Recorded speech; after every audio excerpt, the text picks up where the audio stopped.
Assalamualaikum warahmatullahi wabarakatuh. Alhamdulillah rabbil alamin. Wabihi nasta'inu ala umurid dunya waddin. Assalatu wassalamu ala ashrafil anbiya'i wal mursalin. Sayyidina wa habibina wa syafina maulana Muhammadin wa ala alihi wa sahbihi wa ansarihi wa junudihi ila yaumiddin. Amma ba'du. Subhanaka la ilma lana illa ma 'allamtana innaka antal alimul hakim. Rabbi shrah li sadri wa yassir li amri wa hlul 'uqdatam min lisani yafqahu qawli. Pada bapak-bapak dan saudara-saudara hadirin jamaah majlis taklim malam Sabtu Masjid Jami Al-Ikhlas bersama segenap pengurus DKM dan pengurus Majlis Taklim yang insya Allah kita semuanya pada saat ini dan seterusnya senantiasa dimuliakan, diberkahi dan diridhoi oleh Allah Subhanahu wa Ta'ala. Marilah sama-sama kita baca Ummul Quran Suratul Fatihah untuk membuka dan mengawali pengajian kita pada malam hari ini.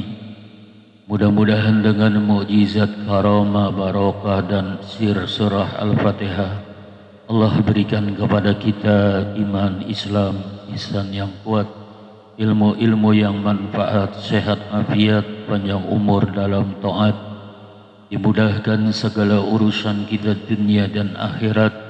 Allah luaskan kepada kita rezeki yang halal, yang thayyib, yang berkah min haitsu la yahtasib untuk ibadah kepada Allah, dan Allah sampaikan kita kepada ma'rifat, husnul khatimah dan ridhonya di dunia wal akhirah. Sekaligus Fatihah ini juga kita tujukan untuk arwah almarhum dan almarhumah, orang-orang tua kita, keluarga, sanak famili, para guru, para alim ulama, para salihin yang telah pulang ke rahmatullah. Mudah-mudahan semuanya selalu mendapat kelimpahan rahmat dan maghfirah. Diluaskan alam kubur mereka dan dijadikan kubur mereka raudhah min riyadil jinan. Lillahi ta'ala bitilka niya ila hadratin Nabi Muhammadin sallallahu alaihi wa alihi wasallam wa alihi washabi wa azwajihi wa dzurriyyati radhiyallahu anhum wa ila jami'il anbiya wal mursalin wal malaikatil muqarrabin wal awliya'il arifin al muhaqqiqin wal ulama'il amilin wasyuhada'i wassalihin, khususan ila hadrati Sultan Auliya Syekh Muhyiddin Abdul Qadir Jailani, ila hadrati Sultan Auliya Syekh Bilasan Asazili, ila hadrati Sultan Auliya Syekh Bahuddin Naqsyabandi, ila hadrati Syekh Raden Abdul Razak At-Tarmusi, wila Syekh Abdul Salam, wila Syekh Hudor bin Hasan, wila hari Syekh Mbah Penjalu, wila hari Romo Syekh Mustaqim bin Husain, wila hari Syekh Romo Syekh Abdul Jalil Mustaqim, wila hari Syekh Hashbullah Al-Marzuki, wila hari Syekh Haji Mahfuz Syafi'i, wila hari Syekh Salahuddin Abdul Jalil Mustaqim, wa usulihim wa furihim asyaim wa talamizihim wa zawjatihim wa man intasaba ilaihim qaddasallahu asrarahum, wila hadati Sayyidina Hadir Ali Salam, wila jami' arwahi abaina ummahatina ajdadina wa jadatina amamina wa ammatina wa akhwalina wa akhalati man haqqun alina masyaykhina muallimina wa asatizatina, wa ila jami'il muslimina wal muslimat wal mu'minin wal mu'minat al-ahya'i minhum wal amwat. Syai'un lillahi lana wa lahumul Fatihah. A'udzu billahi minasy syaithanir rajim. Bismillahirrahmanirrahim. Alhamdulillahi rabbil alamin arrahmanir rahim maliki yaumiddin. Iyyaka na'budu wa iyyaka nasta'in. Ihdinas siratal mustaqim. صراط الذين أنعمت عليهم غير المغضوب عليهم ولا الضالين. Rabbi ighfir lana wa liwalidina amin. Bapak-bapak dan saudara-saudara hadirin jamaah taklim yang dimuliakan Allah, dalam kesempatan malam hari ini untuk sementara kajian kita Kitab Mukhtarul Ahadits An-Nabawiyah, pembahasan seputar ibadah sholat, kita alihkan dulu mengingat pada hari ini yaitu hari kelahiran Nabi kita Muhammad sallallahu alaihi wasallam. Ya, meskipun sudah lewat 12 Rabiul Awalnya, baru beberapa menit ya setelah terbenam matahari masuk sekarang tanggal 13 Rabiul Awal. Tidak ada masalah ya. Yang penting intinya pada malam hari ini kita akan membahas, mengkaji, merenungkan, menghayati bagaimana siapa Nabi Muhammad sallallahu alaihi wasallam itu. Dan yang jelas kita semua yang kumpul pada malam hari ini dan yang di luar sana, baik orang Islam maupun bukan orang Islam, non muslim, itu semuanya adalah umat Nabi Muhammad sallallahu alaihi wasallam. Loh, kok bukan orang Islam umat Nabi Muhammad juga? Iya. Jadi semua manusia setelah diangkatnya Rasulullah sallallahu alaihi wasallam menjadi nabi dan rasul, itu semua di bawah naungan beliau, umat beliau. Cuman umat beliau ini terbagi dua. Ada namanya ummatud dakwah dan ada yang namanya ummatul ijabah. Ummatud dakwah itu non muslim. Jadi mereka masih dalam ajakan seruan kita, baik lewat lisan maupun lewat perbuatan kita. Ya. Nah, itu namanya ummatud dakwah. Yang kedua namanya ummatul ijabah.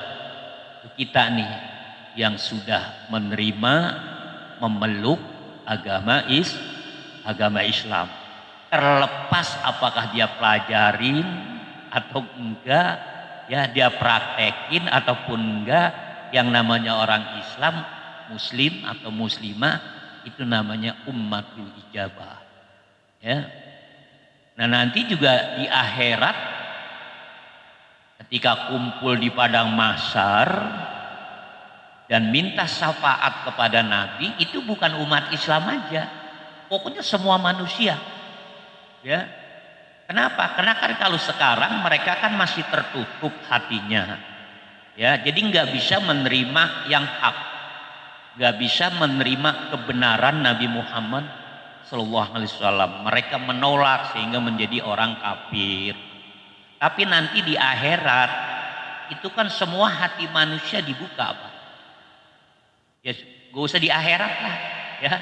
Nanti ini kita nih semua, ya, orang Islam maupun di luar Islam, dan orang Islam yang rajin maksiat maupun yang rajin taat, itu nanti tatkala ruh kita mau dicabut, itu terbuka. Terjadi inkisab namanya. Inkisab itu terbukanya hati. Ngeblak gitu kalau kata orang Pulau Bang, itu apa? Ngeblak, diablag itu pintu hatinya. Sehingga dia bisa melihat, kita ini nanti akan bisa melihat di mana posisi kita. Ya, akan kelihatan sorga neraka, Pak. Malaikat kelihatan, alam gaib kelihatan. Itu kalau hati udah terjadi inkisab. Ya, maka pada saat itu, pada saat sakaratul maut, andai kata orang di luar Islam, ya, ruhnya ditarik belum sampai kerongkongan, kemudian dia menyatakan amantu billah, aku percaya kepada Allah, wa rasuli, dan rasulnya, maka diterima imannya. Ya, cuman selagi rohnya belum nyampe apa? Belum nyampe tenggorokan atau kerongkongan. Sekarang udah nyampe mana rohnya, Pak? Sekarang kita rohnya udah nyampe mana? Bingung ya. Sekarang belum nyampe mana-mana. Sekarang masih menyebar di sekujur tubuh kita, Pak. Ya, di semua titik tubuh kita menyebar. Nanti kita ditarik dikit-dikit itu setiap ruas badan kita itu ada sekaratnya, Pak. Ya, dari mulai ujung kaki, jari-jari di situ. Itu setiap tarikan yang terjadi sekarat itu sakitnya udah nggak bisa diukur lah pokoknya. Andai kata kita dibacok, dicacagin pakai pedang, ya pakai golok, ya masih sakitan sekaratul maut, Pak. Kalau gue percaya tunggu aja tanggal mainnya dah. Ya, orang ilok, ilok. Iya emang udah ngerasain, bukan udah ngerasain itu berdasarkan keterangan dari Nabi. Makanya Nabi ngasih tahu begitu tuh maksudnya biar kita itu hati-hati loh. Ya kematian itu jangan dianggap remeh, prosesnya aja itu beratnya luar biasa. Cuman memang kita ngelihatnya biasa-biasa aja kan. Kenapa kita ngelihatnya biasa-biasa aja? Karena memang mata hati kita sendiri juga masih ketutup.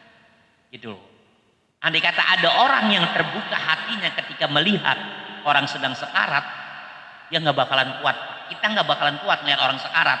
Pasti semuanya kita pergi. Kalau kita tinggal tuh yang mau mati. Bukannya kita kumpul, rame-rame bacain Yasin, ya kan? Malah pada kabur. Kenapa? Ngeri ngeliatnya ya, di samping kesian ngeri. Gitu loh Pak. Ya, di samping nggak tega juga pokoknya rasanya seperti apa? Seperti ayam itu dipotong kan kadang-kadang begitu dilepas kan masuk belapak sini, belapak sono. Begitu Pak. Ya, sakitnya luar biasa. Orang Nabi itu sampai Nabi sendiri ya dan juga banyak beberapa aulia atau imam-imam yang meninggal dunia sekaratnya sakitnya luar biasa Pak.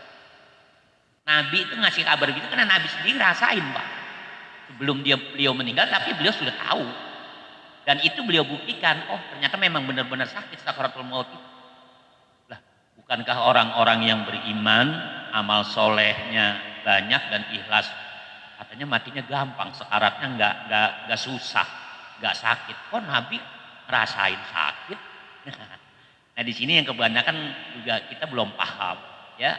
Padahal ketika Nabi sakaratul maut sakitnya luar biasa sampai Ijrail sendiri itu nggak tega Pak ngelihat Nabi ditarik rohnya, tapi Ijrail sendiri itu merem gitu loh Pak istilahnya nariknya, nggak mau ngelihat wajah Nabi, nggak tega gitu.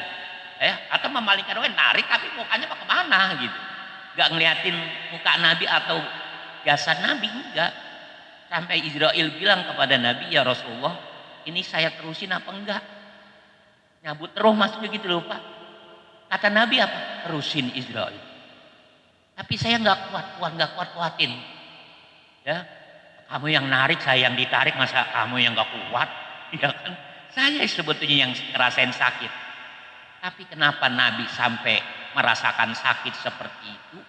Jawaban beliau, karena demi kita umat. Supaya sekarat kita itu nggak sampai full Pak. Kenapa? Sebagian udah ditanggung oleh Nabi. Coba mana ada manusia Pak, kita di dalam hidup kita yang sayang banget sama kita siapa? Orang tua sayang memang sama kita Pak. Emang bener-bener sayang orang tua sama kita. Ya kalau nggak sayang sama kita kagak ada sekarang. Dipencet dari kemarin juga, digedingin bader-bader banget. Tapi kita kenyataannya sampai sekarang masih dengan apa? Orang tua sayang sama kita. Cuman kalau dibandingkan siapa lebih sayang? Nabi kepada umat atau orang tua kepada anak? Siapa? Ayo dah. Sayangan yang mana? Yang siapa? Nabi kepada umat. Jadi kasih sayang Nabi kepada kita itu melebihi kasih sayang orang tua kepada anak. Ada salah seorang jamaah dan warga di RW sebelah, ya, waktu acara di rumahnya tasyakuran sekaligus silaturahmi, dia sempat ngobrol dan nanya sama saya, Ustaz, orang tua apa Nabi dulu yang paling kita cintai? Ya. Saya tanya lagi, nah, kalau menurut Pak Haji gimana? Kalau saya orang tua dulu, itu dia jawabannya. Alasannya Ya karena memang orang tua yang menjadi wasilah adanya kita dengan segala penuh kasih sayangnya kepada kita. Saya bilang betul. Ya, artinya betul memang orang tua itu kasih sayangnya luar biasa kepada kita. Tapi Nabi lebih dari itu Pak Haji. Masa? Jadi negesin masa? Iya. Ya, ini secara global saya bilang di dunia itu tadi saya ceritakan tentang sakaratul maut sampai Nabi siap menanggung sebagian sakarat kita seluruh umat. Ya. Beliau tuh nggak mau nyusahin umat, nggak mau melihat kita ngalamin kesusahan dan penderitaan. Coba sekarang bapak-bapak saudara saya tanya, kira-kira, ya kan kita ini sebagai anak, umpamanya mau mati sekarat gitu kan, kemudian bilang sama bapak atau sama ibu kita, ya Pak, Bu, ini saya mau mati sekarat, tolong sebagian ditanggung ya. Sama bapak sama ibu, saya nggak kuat, sakitnya luar biasa. Kira-kira mau nggak orang tua kita? Ayo dah, mau nggak? Agak bakalan mau, mendingan tong lu minta kontrakan dah. Iya, ono 5 pintu ya ini udah buat lo, ya kan? Sama ono tanah di belakang udah buat lo, mobil buat lo, daripada gua nanggung sekarat kagak mau gua dah. Urusan sekarat Pak, gak bakalan Pak, siapapun orang tua, ya enggak? Iya, kalau nggak percaya nanti buktiin aja kalau banyak kita duluan gitu. Ada rasa-rasa kayaknya udah deket mau mati, udah ngomong aja sama amennya sama baba gitu. Ya Bani, kayaknya saya udah deket banget mau mati. Terus sekarat saya tolong ya separohnya aja dah, gak usah semua. Ya kan baba menya yang nanggung gitu. Gak bakalan. Tapi Rasulullah sudah itu dibuktikan. Itu di dunia, belum di akhirat. Ketika semua umat manusia ini saya ngomong secara global mengenai keagungan Nabi dan kasih sayang beliau, syafaqah beliau kepada kita Pak, umat manusia secara total. Di akhirat ketika kita semua manusia bermiliar-miliar Pak, bukan jutaan lagi, orang dari mulai Nabi Adam, ya dari mulai Nabi Adam alaihissalam kumpul semua di padang mahsyar, miliaran jumlahnya. Orang sekarang aja RRC miliaran, ya kan? Ya, apalagi dari zaman Nabi Adam. Ya, kumpul semua di padang mahsyar dalam keadaan susah semua Pak itu. Di padang mahsyar Pak, secara umum itu susah semua. Udah nggak ada yang berpakaian, panas, nggak ada makanan, nggak ada minuman. Udah gitu dicuekin sama Allah. Di masa bodohin gitu loh Pak, nggak diperhatiin. Itu kira-kira berapa jam? Bukan zaman Pak, 40 tahun. Coba bayangin 40 tahun kita diantepin, dicuekin oleh Allah tanpa makanan, tanpa minuman, tanpa pakaian. Kumpul dalam satu lapangan yang luas bareng semua. Ya. Nah, pada saat itulah semua manusia ngeroyok menuju Nabi Adam. Kan semua nabi juga kumpulin. Ya, cuman para nabi doang yang aman dan para aulia, para kekasih Allah. Kalau macam-macam kelas kita ini udah dah di sono. Apalagi yang memang agak pernah ngaji, nggak pernah ke masjid, nggak pernah sholat, ya kan nggak pernah ibadah. Hidupnya itu sepanjang waktu dari mulai akil balik sampai waya gini 60 tahun. Ya kan masih apa? Masih maksiat aja, masih dosa aja dikumpulin. Udah bertonton kali. Kalau berupa barang mah itu dosa. Ya kan? Itu kumpul semua di padang mahsyar nanti ngeroyok ya menemui Nabi Adam sambil bilang ya Abal Bashar, ya Abal Bashar. Wahai bapak atau nenek moyang manusia, isfa'lana. Berikan syafaat kepada kami. Kami susah, kami menderita.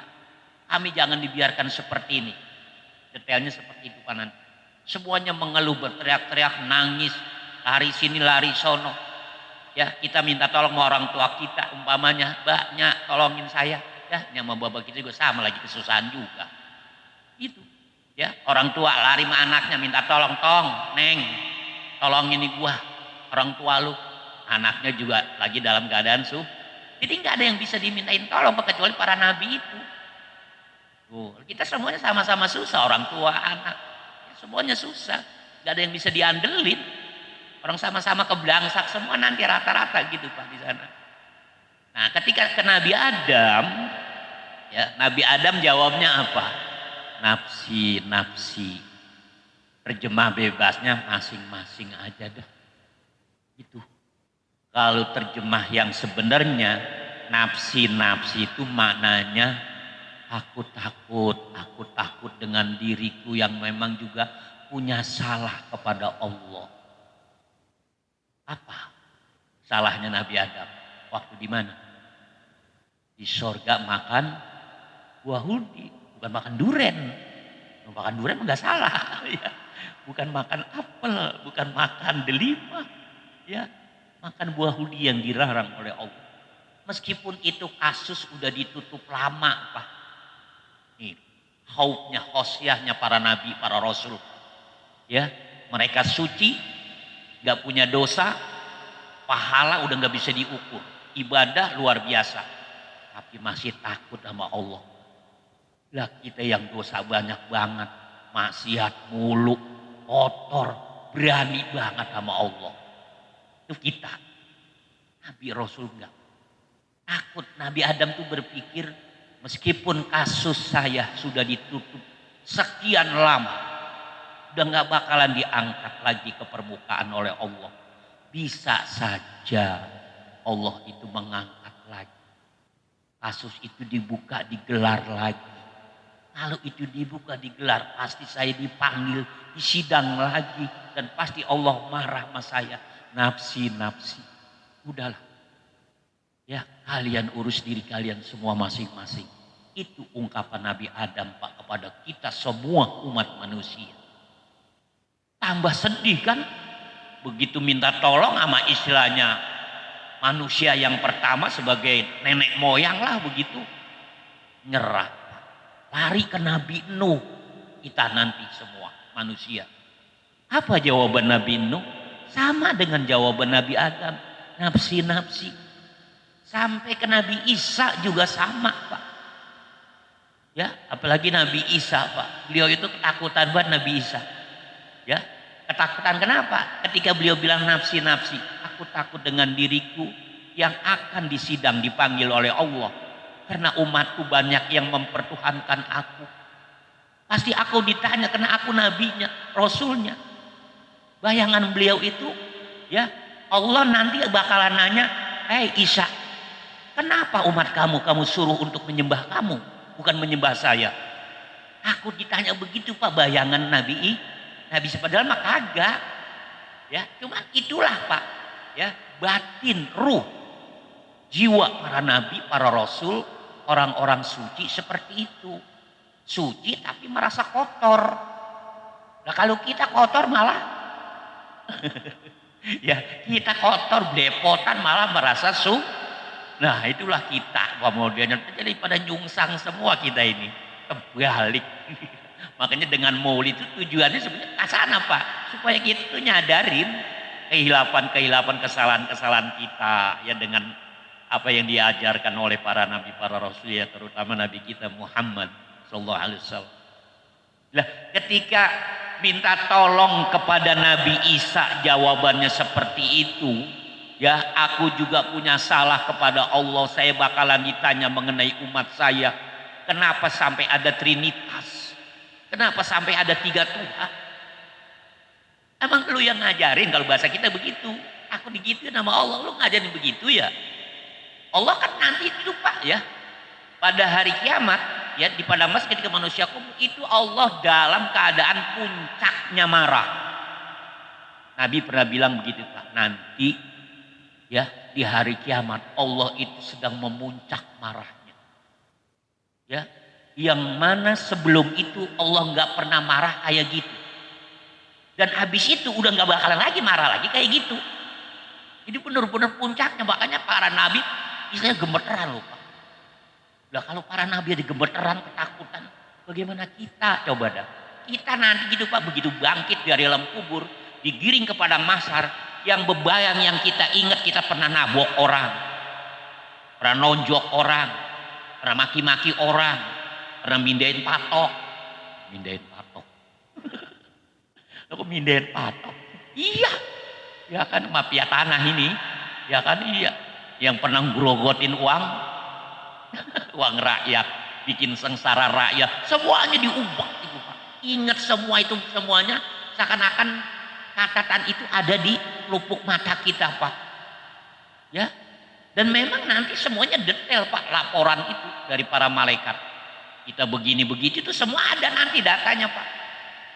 Kecuali memang dosa maksiat yang udah kita taubatin atau yang sudah dihapus oleh Allah.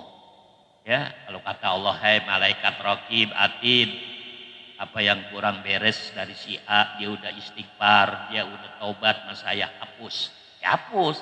Tapi kalau yang nggak sempat taubat mati, itu komplit semuanya Pak datanya. Bahkan nanti dipertunjukkan visualisasinya itu Pak. Ya, gambar-gambar kita melakukan apa dulu. Malu ditonton miliaran manusia Pak. Layarnya gede loh. Namanya layar tancap apa kecil. Ya kan, wah itu layar gede banget. Jadi apa yang kita kerjain itu semuanya ada di situ. Kita istilahnya nanti mau ingkar bagaimana, mau mungkir bagaimana, enggak. Itu. Ya. Sekarang aja kan istilahnya kita udah dikasih contoh oleh Allah Pak supaya kita tuh sadar. Udah ada CCTV. Ini buktinya ada tuh CCTV-nya tuh, kamu masuk ke rumah si Anu jam sekian. Di menit sekian, di detik sekian, ini yang kamu kerjakan. Itu kan sebenarnya CCTV pokoknya secara umum Pak. Teknologi dengan segala macam model bentuknya itu gambaran-gambaran tentang nanti di akhirat. Ya kan kita kalau dibilangin masa sih orang udah beribu-ribu tahun masih ada catatannya, masa bisa ditunjukkan kelakuan kita? Bisa, orang teknologi manusia itu aja bisa bikin seperti itu, ya kan? Kalau udah dipantau sama CCTV, istilahnya kita mau lagi ngapain, mau bagaimana udah kelihatan, dan itu nggak bisa dipungkiri. Kalau itu udah diajukan dalam pengadilan, udah kita nggak bisa apa-apa. Ya, nah itu nanti apalagi di akhirat, teknologi istilahnya ilmu Allah. Ya kan, nah itu kan baru percikannya Pak. Teknologi itu percikan doang Pak. Petikan dari ilmunya lah petikannya aja segitu Pak. Ya kan, dan makanya makin ke depan nanti ya kan petikannya lain lagi nanti. Makin maju lagi. Entah ya, mungkin ada lagi lebih canggih lagi dari CCTV modelnya, ya kan? Kita nggak tahu. Tapi yang jelas dari situ kita bisa renungkan, ya Allah. Kita di dunia aja gambar kita bisa diambil, kita ngerjain sesuatu. Bagaimana dengan Allah, segala ilmunya, kemudian nanti menjadi barang bukti kita melakukan pelanggaran-pelanggaran. Nah, jadi intinya ketika Nabi Isa diminta jawabannya begitu, tinggal terakhir. Siapa? Nabi yang terakhir. Siapa? Nabi kita Muhammad Sallallahu Alaihi Wasallam yang hari ini ya, atau mulai dari kemarin dan seterusnya ya, kita peringatin hari kelahirannya. Ya. Nah, bagaimana itu ketika umat manusia minta syafaat kepada Rasulullah? Apa jawaban Rasulullah Pak? Jawaban Nabi Muhammad apa kira-kira, ayo dah? Hah? Beliau nggak jawab Pak. Ketika semua manusia termasuk orang di luar Islam Pak nanti bilang kepada Nabi, ya Muhammad isfa'lana. Nabi Muhammad, ya istilah bahasa ininya diam 1000 bahasa. Lah kok diam? Gak respon gitu. Respon beliau beda. Beliau langsung sujud di bawah arsy Allah. Sambil apa? Menetes air mata beliau. Air mata beliau berlinang. Beliau dalam sujud apa yang beliau bilang? Ya Allah, ya Rabb, ummati, ummati, ummati.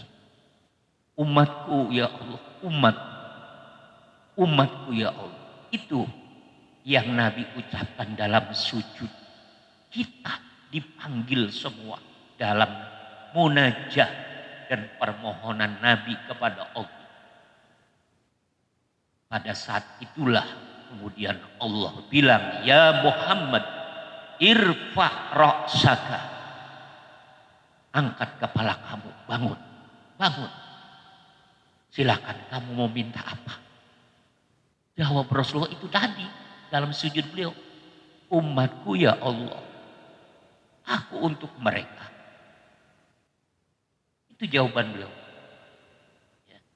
Dan ini tidak akan pernah ditemukan pemimpin baik yang bukan Nabi maupun yang Nabi dan Rasul. Cuma Nabi Muhammad SAW yang belain kita sampai di sana. Sayangnya luar biasa kepada kita itu sampai di akhirat. Baru. Ya. Ketika itu baru manusia semua yang kumpul di lapangan. Ya, mendapatkan komando dari Nabi kita Muhammad SAW. Dan Nabi diberikan mandat oleh Allah. Ya Muhammad bangun. Apa yang kamu minta saya turutin. Berikan komando kepada semua para nabi, para rasul. Agar mereka mengumpulkan masing-masing umatnya. Baru tuh Pak. Ya diproses istilahnya begitu. Tadinya kan diantepin kan 40 tahun Pak. Sementara di akhirat itu perputaran waktu. Sehari itu sama dengan 1000 tahun. Bagaimana kalau kita umurnya 40 tahun coba. Seperti apa lamanya di akhirat. Tanpa makan, tanpa minum, tanpa pakaian. Matahari di atas kepala kita 1 jengkal. Keringat kita bercucuran, bahkan sebagian kita ada yang tenggelam dengan air keringatnya sendiri. Ya, karena air keringat kita nanti di sana ngikutin amal kita di dunia. Kalau amal kita di dunia kebanyakan amal soleh, maka sedikit. Ya, paling tinggi di atas mata kaki. Ya, sampai mata kaki. Tapi nanti ada yang tenggelam Pak dengan keringat. Kenapa? Karena hidupnya full dengan maksiat. Penuh dengan maksiat, nggak pernah ibadah. Itu berat yang seperti itu. Ya. Nah, makanya kita nih melalui Maulid Nabi itu hati kita diasah gitu Pak lewat acara Maulid untuk mengasah hati kita supaya melek mengenal siapa Nabi Muhammad. Ya, ini sekilas Pak, saya kasih gambaran tentang betapa agungnya Nabi Muhammad dan begitu sayangnya beliau kepada kita. Nah, ketika kita tahu betapa besarnya perhatian kasih sayang beliau kepada kita, nah terus kita bagaimana dengan beliau? Coba dah, kita renungin gitu loh. Apa yang udah kita kerjain, apa yang udah kita perbuat untuk beliau. Beliau sih gak ngarep apa-apa Pak. Ya, beliau nggak pengen supaya dapat ini dapat itu, ya nggak ada. Kalau beliau Muhammad dari dulu, ya, waktu hidup di alam dunia Pak, Nabi Muhammad SAW satu-satunya Nabi yang dikasih kunci perbendaharaan dunia. Kalau beliau mau, yang mana aja disentuh oleh Nabi, keluar harta Pak, atau jadi kekayaan. Gunung-gunung sendiri, bukit-bukit yang ada di Saudi sana, di Mekah, di Madinah sana, itu masing-masing nawarin Pak. Gunung bukitnya yang nawarin, ya Rasulullah, aku siap jadi emas atau jadi permata yang akan membuat kamu kaya. Apa jawab Nabi Muhammad? Gak mau. Gak mau Pak Nabi. Itu padang pasir yang gersang dan tandus. Kalau Nabi mau dikorek itu Pak akan keluar kekayaan dari bumi yang ada di sana. Tinggal Nabi maunya jadi apa ya yang mau keluar ketika dicongkel. Tapi Nabi nggak mau. Ditawarin jabatan nggak mau. Ditawarin wanita-wanita cantik nggak mau. Itu Pak Nabi Muhammad. Pemimpin para nabi, para rasul, tidak ada lagi manusia yang lebih tinggi derajatnya di sisi Allah selain beliau. Tapi begitulah kehidupannya. Kelewat sederhana. Enggan. Menolak. Ya, apa yang namanya gemerlap dunia. Tapi beliau begitu bukan berarti kita dilarang punya harta, bukan. Kita cuma dikasih tahu kalau pengen derajat yang tinggi tanpa harta juga bisa gitu loh Pak. Di sisi Allah. Apalagi punya harta sebetulnya lebih gampang. Cuman karena kebanyakan kita kan begitu punya harta banyak, bukan malah digunakan untuk kebaikan. Digunakan untuk apa? Ya buat melawan Allah. Hartanya itu datang rezeki dari siapa? Terus dia pakai buat melawan siapa? Nah, coba itu, apakah gak gila begitu? Itu manusia zaman sekarang kadang-kadang udah banyak masih kurang aja. Itu makanya terjadi korupsi, manipulasi kan begitu. Kurang apa sih sebetulnya mereka? Gaji lain, tunjangan lain, bonus lain, uang tip lain. Ya kan masih aja. Kurang apa coba dah? Ya. Sementara Nabi hidup beliau nggak mau menolak, karena dia udah merasa cukup dengan apa yang ada, Pak. Bahkan udah merasa lebih, Allah udah ngasih banyak banget, udah cukup. Ditawarin itu. Ya.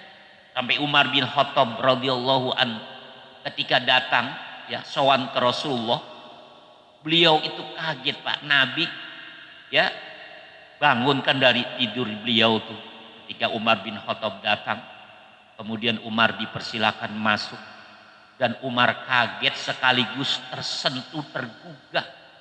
Ya Pak, hati beliau nyer aja. Apa?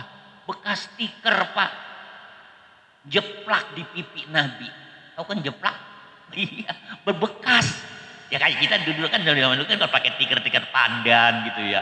Stiker lingi, stiker apa yang nggak serasa atau bahkan di balik pelupu yang ini, kalau kita juga kan jeplak di sini ya. Itu Umar bin Khattab melihat gitu langsung air mata beliau bercucuran, Pak. Ya Rasulullah, saya pamit sebentar, saya pulang dulu. Lah kok pulang Umar, kenapa? Saya mau ngambil permadani dulu. Saya punya tebel, empuk, halus, lembut. Buat apa? Saya mau bawa kemari buat engkau ya Rasulullah. Saya nggak bisa ngelihat kamu tidur seperti ini. Di atas anyaman daun korma, stiker dari daun korma yang dianyam gitu. Kalau kita daun kelapa yang kita bikin buat apa tuh? Buat blongsong nangka. Ya, iya. Itu di sana daun korma buat tidur. Apa kata Nabi? Umar, gak usah, ngapain kamu jadi repot-repot? Enggak ya Rasulullah. Pokoknya saya mau ambil. Saya bilang gak usah. Ya, emang kenapa ya Rasulullah? Saya tidur di atas stiker seperti ini. Saya udah nyaman banget. Udah angles banget, pules banget. Ya alhamdulillah jangan ngimpinya yang enak-enak, yang indah-indah. Kita tidur di spring bed ngimpinya di ketemu kuntilanak, ketemu sudulku, ketemu gadarwo, ya kan. Ya, ngimpi dikejar-kejar ular, ya kan. Padahal tidurnya pakai AC, ya kan, pakai spring bed, ya kan, iya, yang harganya pakai puluhan juta spring bed, ngimpinya malah serem-serem. Tidur aja kadang-kadang mesti lipak sini, lipak sono, agak pules-pules, ya kan. Nah iya, ya, kenapa? Karena kita itu hatinya ya nggak beres, Pak. Rasulullah mau tidur di mana juga jadi.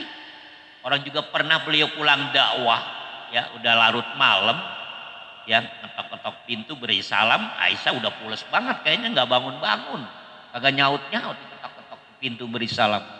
Ya akhirnya ya kalau kita mungkin Nabi kita tendang ke pintu, ya kan. Ya bini nyerabit banget ya. Gue pulang capek-capek nih, gue ketok-ketok ya kagak bangun-bangun, udah kayak kebo tidur. Ya kan agak bangun-bangun. Kalau kita mungkin kita udah purik kalau kita mengambek. Nabi enggak, Pak. Beliau gelar sorbannya tuh di depan pintu. Kemudian beliau tidur ngeringkuk di situ. Coba tuh. Ini pemimpin makhluk, pemimpin alam semesta. Sayyid dari semua para nabi, para rasul dan kekasih Allah. Seperti itu, Pak, kesederhanaannya. Tuh, ya. Subuh-subuh Aisyah bangun, ya buka pintu, kaget Aisyah, hampir nginjak, ya orang kagak tahu, Pak. Iya, begitu dilihat, ya Rasulullah, Aisyah langsung minta maaf. Ya Rasulullah, maafin saya, maafin saya, maafin banget, saya nggak sengaja ya Rasulullah. Kalau kita, lo memang kemangatan kebluk, kita gituin kan. Dia jawabnya ngomong udah bahasanya udah nggak enak ya kan. Ini orang ajar buat lo gitu kan. Iya, Nabi enggak, Pak. Aisyah minta maaf, malah Nabi bilang, sayalah yang harus minta maaf karena saya pulang kemalaman, ya kan? Ya mungkin bikin kamu nggak tentram tidur sendirian. Kalau saya ketok-ketok pintu kamu nggak bangun, ya wajar, kamu kan siang habis ngurusin rumah, ya kan, bebenah ini bebenah itu, capek. Udah, ya saya yang minta maaf. Aisyah jadi bingung, Pak. Malah Nabi yang minta maaf. Ya kan? Ya Allah, Pak. Makanya kalau jangankan kita, Pak, malaikat aja, semua malaikat itu bingung, Pak. Bingung itu dalam artian takjub. Kok kayak begini sih manusia alatnya? Gitu loh ya. Dikata malaikat, bukan malaikat aja nggak ada yang kayak gitu. Ya kan, padahal malaikat makhluk suci. Kok ini manusia bisa seperti ini? Gitu loh. Ya. Dan itu, Pak, tadi beliau tidur di situ, ya namanya itu di sorban, ya apalagi sorban yang digelar itu udah pada nempel semua pasir di situ. Ya sebagian juga ada yang nempel di wajah beliau, di pipi beliau. Beliau kotor, tapi beliau tidur di depan pintu itu, Pak. Ya, itu pules. Ya, kalau kita paling ya sekedar Bandung paling kagak bisa pules kita mah. Agak bakalan dah. Ya kan? Iya, apa belum nyambuk, belum segala apa tahu dah. Ya kan, namanya di luar begitu belum angin. Ya kan? Ya Allah, ya. Itulah Rasulullah, Pak. Makanya beliau itu, ya Pak ya, itu menjadi uswah hasanah, teladan yang baik dalam semua aspek dan dimensi kehidupan manusia. Ya, paling lengkap dan paling sempurna. Lempanan mana aja nih dimensi hidup kita, aspek hidup kita, beliau kita bisa jadikan suri tauladan. Iya, Pak. Apalagi nanti kalau udah urusan-urusan istilahnya pertahanan, keamanan, Pak, ya. Ya dalam urusan politik dan sebagainya, wah luar biasa Nabi itu, Pak. Ya beliau itu ya orangnya kalem, lembut, tapi kalau udah terjun di medan perang, waduh, ya pokoknya melebihi satria baja hitam. Iya, gak bakalan beliau mundur, jangankan satu langkah, satu mili. Kalau sudah berhadapan dengan orang-orang kafir tempur, gak ada gentarnya Nabi, Pak. Iya, dia istilahnya mohon gugur daripada mundur meskipun 1 milimeter. Tuh, beliau sajaannya luar biasa. Padahal musuh yang dihadapin dengan beliau waktu perang Badar, Pak, beliau cuma 300 prajurit Islam. Orang kafir berapa? 1000. Kan jauh kan? Nah, kalau kita mah jadi komandan begitu udah kabur, belicir. Ya ke paling kaya anak prajurit dulu aja, maju duluan dah. Ya kan, ntar gue belakangan, gue liatin dulu lu ya. Kalau kira-kira ntar lu pada keteter baru gue maju. Paling yang ada nanti begitu prajuritnya udah pada garu udah kabur. Ya enggak? Begitu, Pak. Kalau Nabi malah maju duluan, prajurit ntar belakangan. Saya dulu yang maju. Begitu, Pak. Jadi prajurit-prajurit itu makin apa? Makin kuat iniannya. Karena apa? Komandannya udah di depan dan siap tempur. Ini teriak-teriak doang komandan, maju, dianya kabur. Komandan sabar dia begitu. Ya. Nah ini Nabi Muhammad, ini sekilas banget ya saya sampaikan. Kalau dibuka semua, ya istilahnya dari A sampai Z, sampai subuh nggak kelar kita bercerita tentang keagungan, ya kemuliaan Nabi Muhammad Sallallahu Alaihi Wasallam. Ya tapi harapan saya, ya mudah-mudahan meskipun secuil gitu ya, ia dapat menggugah sedikit hati kita agar kita itu semakin seneng, semakin sayang, semakin cinta kepada Nabi Muhammad SAW. Karena cinta kepada beliau ini, Pak, berkaitan dengan iman. Gitu loh ya, iman kita tuh nggak bakalan sempurna kalau kita belum mencintai Nabi di atas segalanya. Ya, kita semua mesti cinta dong orang tua, ya kan? Tapi tetap, Pak, cinta kita kepada Rasul harus teratas daripada orang tua. Tuh ya, cinta kita kepada guru ya memang udah semestinya, tapi tetap cinta kepada guru di bawah cinta kita kepada Rasulullah. Cinta kita pada anak, istri mesti, ya kan? Cuman semuanya di bawah cinta Rasulullah Sallallahu Alaihi Wasallam. Kalau cinta kita kepada Nabi, ya kepada Allah dan Rasulullah teratas, insya Allah nanti kita dapat syafaatul apa Pak? Nah ini yang sering kali pada salah kaprah Pak di mana-mana dari dulu. Ya syafaatul kubro, kalau enggak syafaatul uzma. Ya syafaatul kubro atau syafaatul uzma itu enggak usah diarep. Emang apa? Ya itu kalau lagi ceramah bilanginnya begitu, pembawa acara yang sambutan, ya habis baca mudah-mudahan kita nanti dapat syafaatul kubro. Salah kaprah. Ya, lah salah. Enggak sih, enggak, salah kaprah. Bukan salah artinya syafaatul kubro enggak ada, bukan. Syafaatul kubro tuh ada. Syafaatul kubro enggak usah diarep, kenapa? Karena dia sifatnya otomatis, Pak. Gambarannya seperti tadi itu.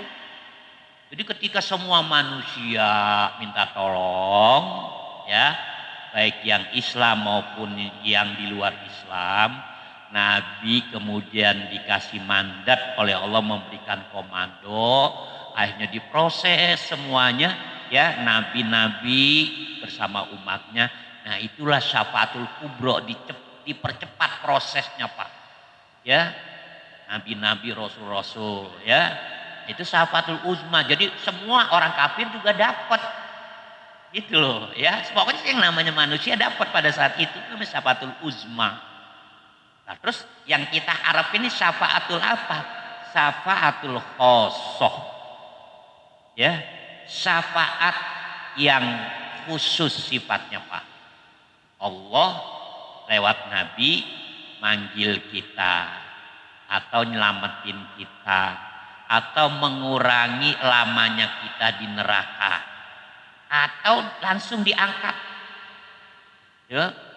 Jadi Nabi itu bisa langsung nanti nunjuk, kamu, saya ya Rasulullah, iya, silakan masuk ke sorga. Itu Pak yang begitu yang kita pengenin, perorangan atau perjamaah lah begitu. Ayo jamaah malam Sabtu Masjid Al-Ikhlas mana? Nah itu yang kita pengen begitu Pak. Iya, menunjuk semua ya. Groyok, wah ini saya. Ya kan? Yang kagak ngaji pasti apa? Nah, ya gua dulu kagak ngikut malam Sabtu ya. Nyesel dia di sana. Coba kalau banyak balik lagi ke dunia, gua ngaji dah malam Sabtu.